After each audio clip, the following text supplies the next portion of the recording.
Nanjake sinten? Nyapa blek nguyuh mesti. Blek nguyuh. Sikile ngene-ngene. Nyanyi ora? Gak ngene marah-marah. Nyanyi apa ora? Dirantos lho Bapak Lasidi. Nyanyi ya? Heeh, pinter. Lah. Nggih, semoga Bapak Ibu dipun persani dipun midhangetaken menika ingkang panjenengan antu-antu. Sinten menika Bapak Ibu? Alah kok iya nikah ngono. Sinten? Sinten Bapak Ibu? Ora kompak sing belani. Sinten Bapak Ibu? Lebu antar dekan. Tengah sinten Bapak Ibu? Pak Wabuk. Pak Dewan, sinten Bapak?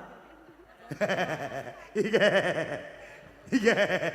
Baik, kita tampilkan artis cilik kita, bintang tamu sekaligus owner dari Campur Sari Mayangkara. Kita panggilkan, beri tepuk tangan yang meriah buat Niken Salindri. Nyelot suwi, nyelot ayu. Ya loh, mlakune kok ngono. Capek. Oh, nggak boleh capek ya nak, kita harus semangat ya. Harus disyukuri, justru capek kita membawa berkah. Leh, bocah iki piye to? Jak omong aku ning kene. Lah kok malah kowe omong karo kipas banter kelas. Sini, kok lek masuk angin sini. Sumuk. Heh? Sumuk. Ademe kaya ngene nganjuk itu kota angin loh, kok sampai sumuk ki piye to sampai? Iya kan aku kan pakai kebaya toh Mas, kan aku juga habis joget. Oh iya, olahraga. Ben sampeyan muda kuru no. Aku kan udah kurus. Iya kuru. Udah semok. Iya. Aku tuh udah semok. Iya ya semak. Lihatin bokongku. Ih. Aja mbok dudune ngono kan nek mantri sapi. Nih. Aku ngomongi. Biasanya mantri sapi ki nyawang ngono kuwi langsung nggawa sontek.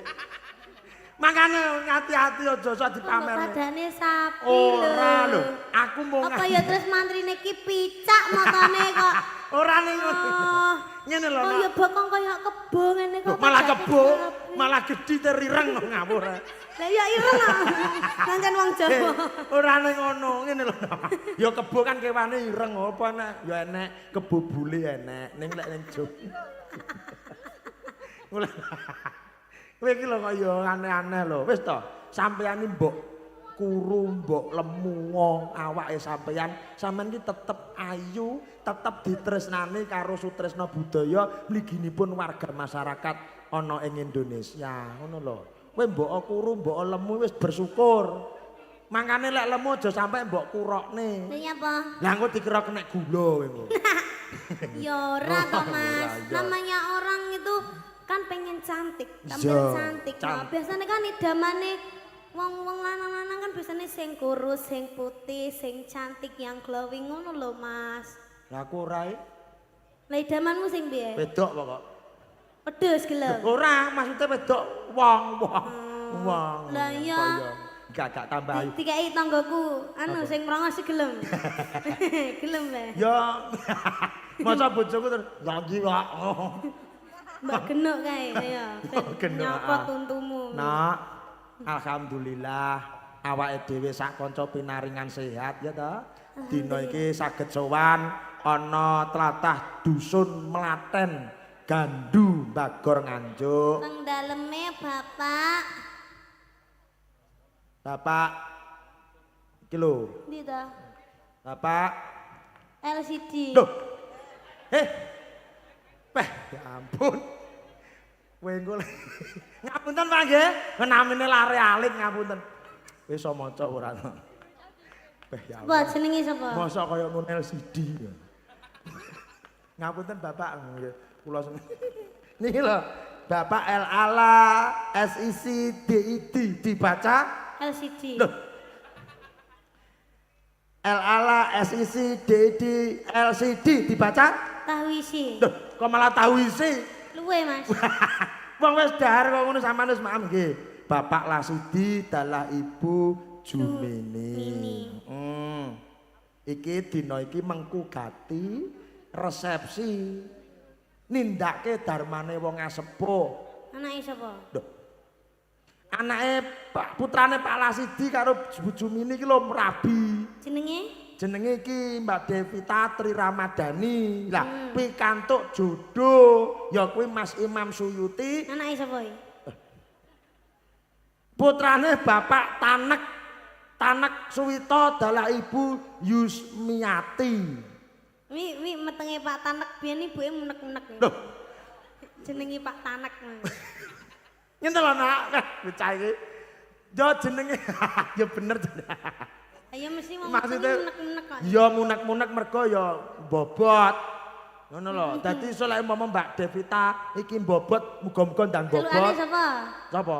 Celukane sapa? Ya Mbak Devita. Mbak Tri. Lah, kok iso? Biasane jeneng ki tengah-tengahe cuma Oh. Dimas Niken Salindri. Heeh. Sing diceluk Dimas Niken. Niken, ya ta. Terus sapa neh? Sapa neh? Kaya Muhammad Bambang Salikin. Ngaget. negara rakom tak tugel sirahmu. Ngaget-ngageti ora. Lara lho nek atiku.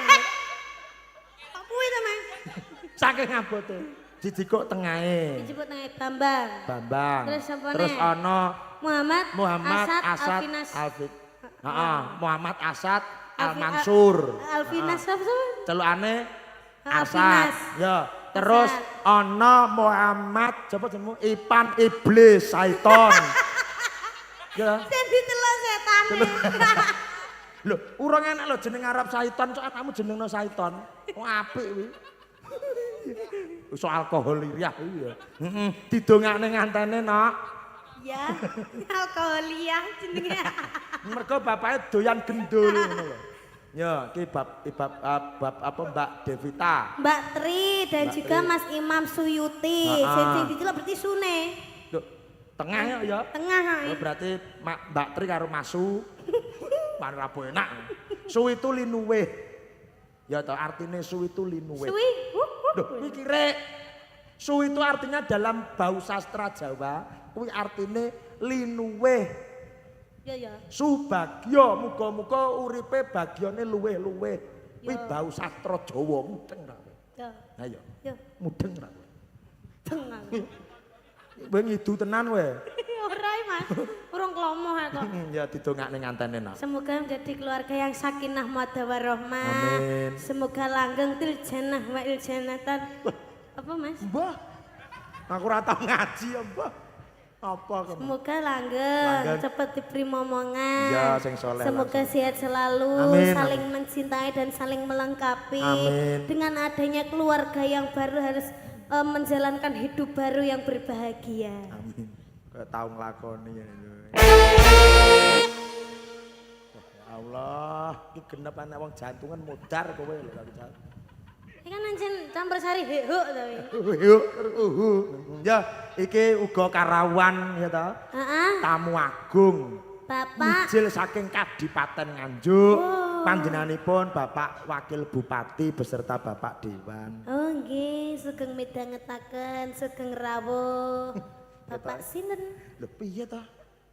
Kok gak pirsa ya kenalan dhewe. Nggih, namine Pak sinten, Pak? Nah, Bapak Wabuknya dulu. Ganggarai omahku tuh nganjuk lho, Lah Mas. iya ngerti. Biyen arep nganjuk terus ra sida. Aku ora melu-melu, aku ora melu-melu. Sinten, Pak? Aku ora melu-melu. Pak Handi. Mas Handi. Bandi. Handi. Handi. Mas Nggih. Handi. Mas Handi sugeng rawuh sugeng ngidangetaken. Mungkin pilihan tanpa mundutan kenapa, Mas? Ojo Atau bapak gitu loh nak. Mas? Lagi toh Mas? Mas, Enten pamundutan kenapa, Mas? apa diaturi Iya, minggah? mau nyawer juga enggak apa-apa. Diaturi minggah nggih? Minggah nggih Monggo. mboten napa-napa nggih? Bapak Wabuk Minggah, dan nggih. juga Bapak Dewan. Oh, monggo. nggih sampun sampun sampun Anu nggih. ketoke nyedap ketoke pucet ketoke. Heeh. Heeh, lah iya temung iya. Kowe anu ibu wis nyowekel dompete dicowekel terus ayo. Ojo wis kok gara pertengkaran dunia. Iya, heeh. Iki umpama nganteni sak keluarga. Ngono wae cocok. Nggih, monggo kula aturi minggah wonten pepanggungan panjenenganipun Bapak Lasidi, Ibu Jumini beserta mempelai berdua untuk naik di atas panggung nanti nyanyi bersama Nduk Niken. Monggo Bapak Ibu, duduk, duduk, duduk. Astagfirullahaladzim.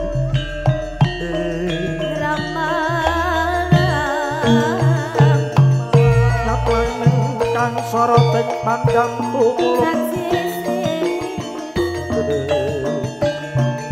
Monggo Bapak Lasidi, Ibu Jumini, Bapak Wabu Kondur, saestu nggih, matur nembah nuwun Pak Wabu Prawoto.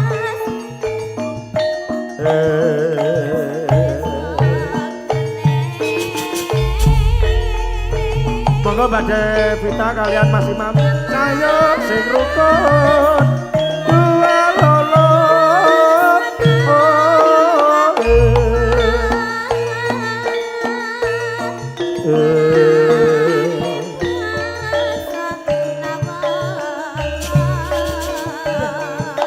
Alah napa ta Bu repot mawon niat. Salim dulu. Monggo salim dulu. Nah. Bapak monggo salim dulu.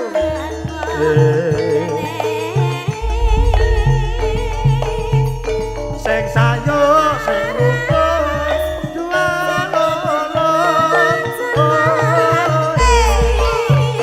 Monggo Pak Lasidi.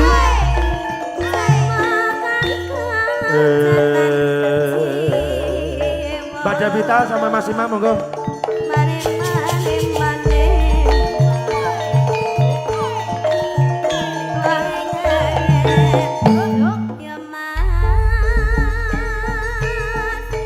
Sing sayo sing rukun dua lolo.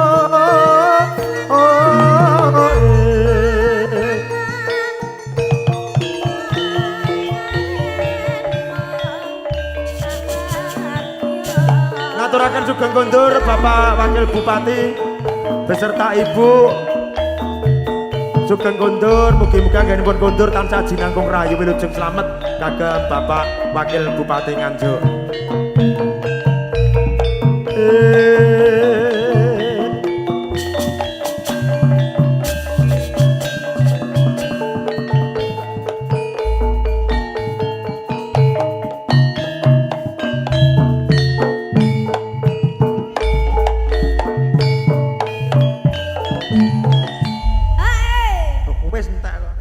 Sugeng dalu Bapak Lasidi, dalah Ibu. Lha kuwi lho kagume sing ngomong ning kene lah mirsani rono mergo kagum, mergo nyawang endahing Sulistya ing warni nggih menika nduk Niken Salindri. Pripun Pak raosipun nuwun sewu? Lah kayane isin apa? Kayane isin barang gah aku ngono. Aku sisi yang jebeber ta iki. Ya, pripun Pak? Niki tanggapanipun Nduk Niken Salindri, anggenipun jenengan leh mirsani niku lho ngantos beyo. Nggih. Sampun marem napa dereng, Pak? Oh, sampun. Nyun sewu mboten sagrogi ni tunjukne ngaten lho. Lah, gah aku lek ngono kuwi. Gah aku. Pripun? Sampun puas napa dereng, Pak? Sampun. Bar niki bibar nggih. Lho, urung. Maksude puas ki sampun ki dalam arti sampeyan wis marem nikane wis marem. Heeh, carane ki wis kepis sing dianti-anti wis terbukti. Iya. Ibarate nimbali sampean ya wis kasunyatan kan laksana. Enten kata-kata napa, Pak? Kata-kata hari ini, Pak? Ya. Aja mbok kata-kata hari ini. Mungkin wonten ingkang badhe dipun aturaken Bapak Lasidi dalah Ibu kagem tamu undangan mliginipun kagem warga masyarakat. Monggo Bapak. Alah napa dhewe iso. Wakil. Wah, kaya DPR wakil Pak Lasidi.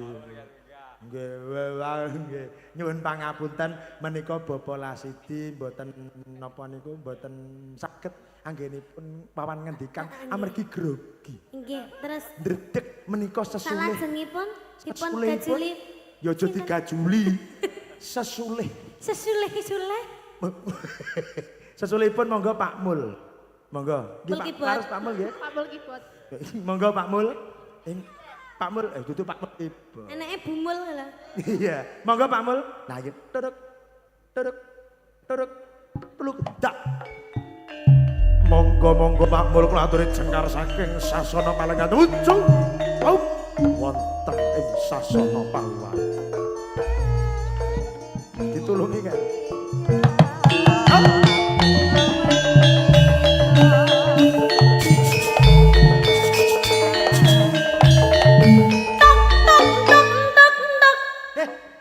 Kasa kentok-kentok gitu. Monggo Bapak Mul. Wijane tontongan apa? Ngapunten Pak menika kentongipun kudanan dadi jemek. Nggih.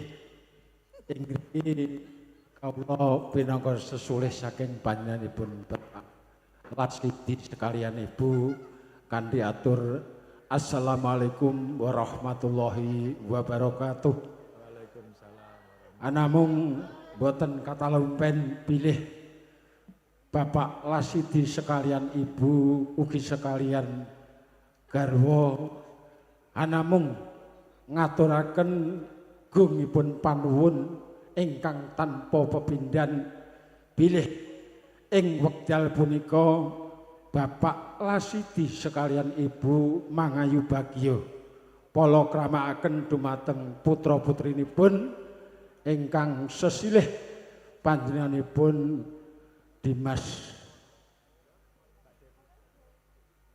Suyuti Imam Suyuti kalian yoga kula estri inggih menika Nak Depi Depita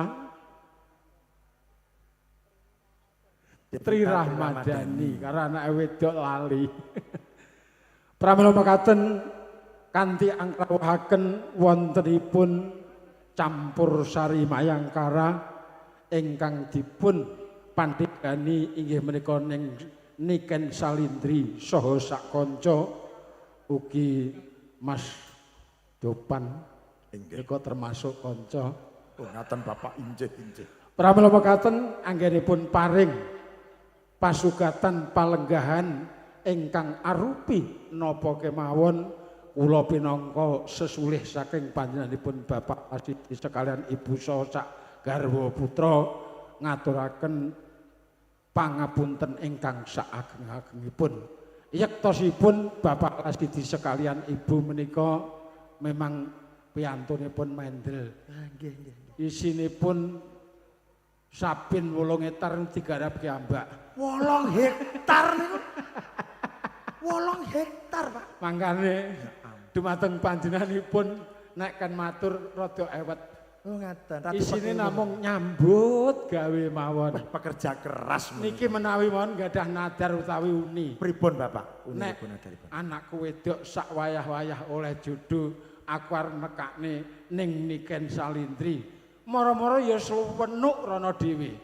Alhamdulillah. Kok nggih pirsa panjenengan alamate? Lah ya lek goleki ning ndi to Pak jenengan?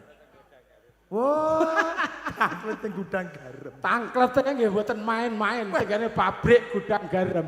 Kula mbayangne terus Pak Lasidi sowan gudang garam, kula nuwun. Nggih monggo dipun lajengaken. Pramila mekaten dumateng Bapak Ibu sekalian khususipun wontenipun kru campur sari Mayangkara kawula pinangka sesulih saking panjenenganipun Bapak Lasidi sekalian Ibu saha sak garwa putra anamung ngaturaken matur nuwun ingkang tanpa pepindhan ugi dumateng warga masyarakat utawi dalu menika ingkang hadir utawi rawuh ing mriki palenggahan kawula ngaturaken matur nuwun. Inggih. Pramila mekaten dumateng Bapak Ibu monggo sami-sami sugeng anikmati wontenipun hiburan campur sari inggih menika Mayangkara ning Niken Salindri kalajengaken kawula sumanggaaken mekaten sepindah malih pinangka talangipun atur nyuwun pangapunten ingkang sak ageng-agengipun. Akhirul kalam wassalamualaikum warahmatullahi wabarakatuh.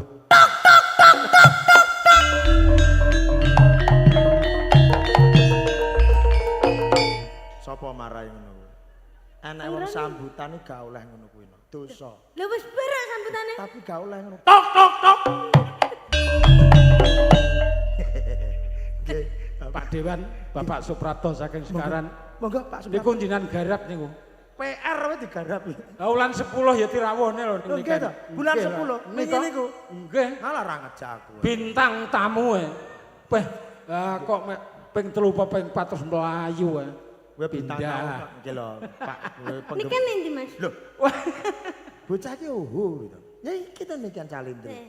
Ini mungkin ada ucapan Bapak, Masnya Mas Imam, ada mungkin yang disampaikan? Ada sepatah dua patah-patah. Saja ayo ngejak turu wong iki kita ayo sang. Kosek to Mas. Wong gayeng yang ngene sabar iki Pak. Alah mantene aku yo ngantuk. Mas MC. Nggih dawuh. Menang-menang ya tukang nyirami apa-apa. Niku. Dari damkar kok. Niki jenengan Pemadam. Pemadam kebakaran. Bakaran. Niki jenengan siram niki. Pemadane geni ya. Wong aku iblis ya. Loh malah iblis. Nggih, dari pemadam kebakaran no Mas Imam. Damkar iki, damkar gak ngatasi iki. Yo, gak ngatasi jare. Kok pengen dijos banyu nang tangki ya. Hei. Kowe pengen ora? Gak. Lah iya. Nggih. Nggih, Menika wonten pamundutan. Cekap Pak MC. Nggih, wonten pamundutan dari Mas Imam. Mbak, mosok turu. Atau itu mau joget dulu. Joget aja nggih. Ya, pemanasan dulu. No, nih. Sing dodok gudang garam ditakono njal aku. Sing dodok gudang garam. Dodok Lah, ya Pak. roh Mayangkara dari siapa? Anu gudang garam. Batinku kan kula nuwun gudang garam. Bapak Lasiti. Tapi gudang garam ora tau nanggap aku iki, Mas. Lah ya mangane kuwi. Bapak Lasiti ngersakaken apa, Pak? Ayo Pak. Pak. Alah, Lintang asmara iki lho. lawas. Lah terus apa lho manut. Ya antun kok iso sabar ya. Ya wis. Mangkane Pak Lasiti niki mendal-mendel nggih ngerti lintang asmara. Makane ibuke awet enom bapake suwap. Oh sabar umpama ibu nesu-nesu. Bapak ibu sampean wis nesu mari bodong. Wis bodong. Kowe enak ente bojo ngono iki. Oh sabar. Sabar. Ibuke ketinggalan nggih sabar. Sabar oleh sabar. Sami mawon iki kendel tutup. Niki. Wah, ya ampun, ya ampun. Insyaallah akhirnya ya sukses. Alhamdulillah kula nggih sabar kok ya Pak. Sami kali ibuke. Kina dijatak mesin degar-degar kok. Sabar apa? Sabar lek turu. Nggih, ini lagunya Pak Lasiti minta lintang asmara. Wis di sapa sing arep mbok pinangkane? Ya lintang asmara dulu. Kagem sangu bubuke bapake. Heeh, nggih.